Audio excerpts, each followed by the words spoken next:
call this the snowball effect. Just kidding, I literally just made that up. But seriously, there is a snowball on here and it is part of the picture. But the reality is that most agents fail because they don't know this, what I'm about to go over with. Most agents fail because they don't understand this concept. So this concept, actually, before I get started, remember, if this concept makes sense to you and you send it to somebody else and they like it, if it helps you actually not fail in real estate, you know the drill. Shoot me a comment, like the video, subscribe to my page. I put all of my real estate content, all my sales training, everything that's helped me go from selling a house maybe a month to selling more than a house a day.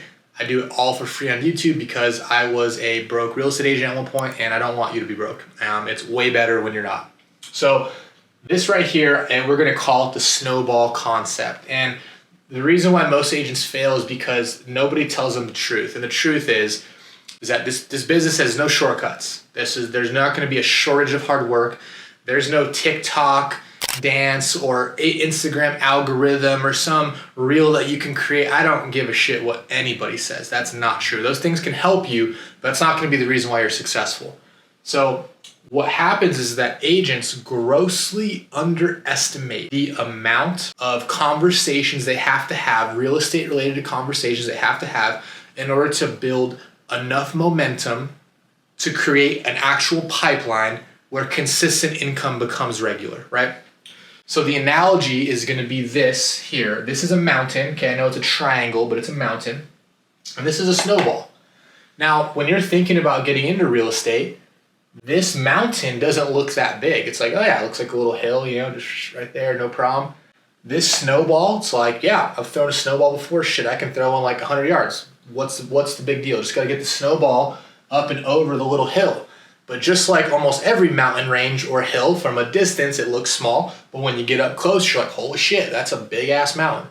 And vice versa, this snowball actually weighs a ton. It's one of those super compacted snowballs. And it's actually like this big, right? So the snowball is really heavy and the hill is and the mountain is huge, right? And so every person has to take this snowball, get it up and over the mountain. And once it rolls down the backside, we all know what happens when a snowball starts rolling on the backside. It starts getting bigger, it starts going faster. Everything you want, your hopes and dreams, the money, the investment properties, the financial freedom is all on the backside of this hill. However, not many make it. And the reason they don't make it is because they underestimate the weight of this snowball and the height of this hill, okay? Most agents fail right here. So the reason why they fail is because you kind of start off a little slow, right? They're like getting into the groove. You're learning the business. You're in all these classes and webinars and trainings, which, hey, I'm not saying that's bad. But what I am saying is that there's only one thing that matters when you are a new agent, and it is prospecting. I do not care what your business cards look like or your website or your social media account. All those things will come because revenue will solve 99% of your problems, and revenue is going to come from pre-qualified buyers and listing appointments that ultimately turn to sellers where their homes sell.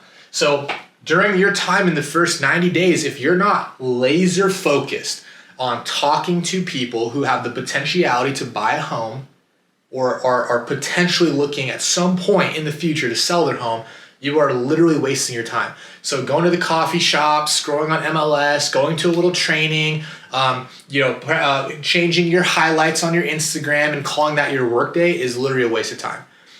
You have to be prospecting literally all day because you have no other reason to be working except working on prospecting, trying to find buyers and sellers. So number one, most agents don't just hyper focus on that. They do all this other shit that is irrelevant and that doesn't really move the needle. That prospecting moves the needle. But the problem is that you can't make 10 calls a day. Oh, I called 10 for sale by owners today. Great. Like, give you an example, on our 90-day program for our team, agents are calling 100 people a day. So take 10 days. We called 1,000, you called 100. Now compound that over weeks and weeks and weeks and months, and it becomes a massive difference. So the reason you're trying to push this snowball and you're going slow. So this snowball, remember, it's heavy AF. And you're trying to push it over this mountain, right?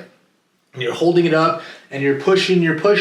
but you're walking like slow, like one foot after the other, slow. You're working 4 hours a day. You're making a couple calls. You went and got coffee. You went to a networking event. Like you feel you're busy, but you're just slowly picking up conversations and slowly walking this heavy AF snowball up this hill.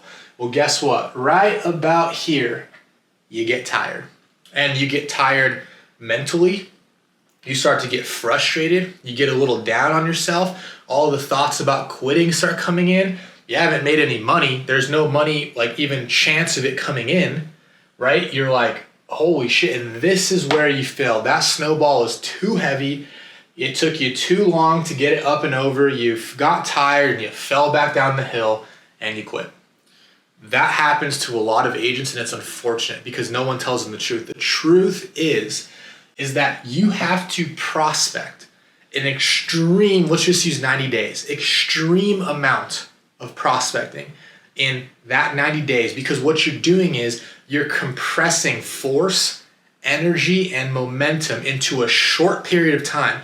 So based on the analogy, instead of slowly walking this snowball up the hill, it's heavy as hell and you're getting tired, then you ultimately fall. You're like prepping 1, 2, 3, and you are using all of your force to push this thing up and over in one shot, right? You're not taking your time. You are urgent to push this up and over, and you're condensing all your force into one big push instead of one slow walk, hoping that you get it up and over. And once you get this snowball up and over, this is where the consistent income comes from. This is where the referrals come from, the people calling you. This is where it is, but a lot of agents don't get there because they're just really not set up for success in that first 90 days. The amount of prospecting you do is crucial. Now I'm going to give you a little bonus. I didn't even plan to put in this, but I'm just going to say it anyway. Right here, open house, let's see, FSBOSOI. This is a little bonus, okay? Open houses for sale by owners, sphere of influence, people who already know, like, and trust you, or at least know your first name. For sale by owners and expireds, people who already tried to sell their home either by themselves or with another agent. And open houses, you are at a house that is for sale, and people who are interested in buying a house potentially walk in the front door. All great scenarios. Here's why this is the most important people to be talking to. Here's why. If you talk to 100 people today about real estate, you have a real estate related conversation with 100 people, okay? How many of them do you think actually will need your services in the next 30 days out of 100, okay? I've asked this to large audiences, to individual agents, and everything in between. And the answer is like 5 on the best day of your life. 5 will actually need your real estate services and want to potentially work with you in the next 30 days. The reality is like 1 to 3. That's a good number. So my question for you then is, if I'm going to be prospecting, I need business. I need people who want to do something now. Yeah, you want to sell your home in a year? Awesome. I don't have a year of bankroll. I got to sell real estate to make a living. So if I asked you, okay, you have 100 people, who do you want to talk to? The 3 most likely that are going to need your services, right? Again, people who already know, like, and trust you. People who have their home on the market right now, like for sale by owners. Hi guys, I'm trying to sell my home right now. Expired listings. I try to sell my home. I probably still want to sell it. Hi, I'm right here. And open houses. I'm sitting at an open house and people are walking in. This is the 1 to 3. These are the 1 to 3 people who are going to potentially need your services in the next 30 days. So instead of going and talking to the other 97, just go nail down and talk to this group of people every day as many times as you possibly can. Like, people are like, oh, I don't know, open house once a weekend, maybe 2, that's a lot. You should hold a freaking open house every day. What else are you doing? You can almost see me getting a little fired up talking about it, because it's like you need business, but you don't want to go talk to the people who most likely need your services now.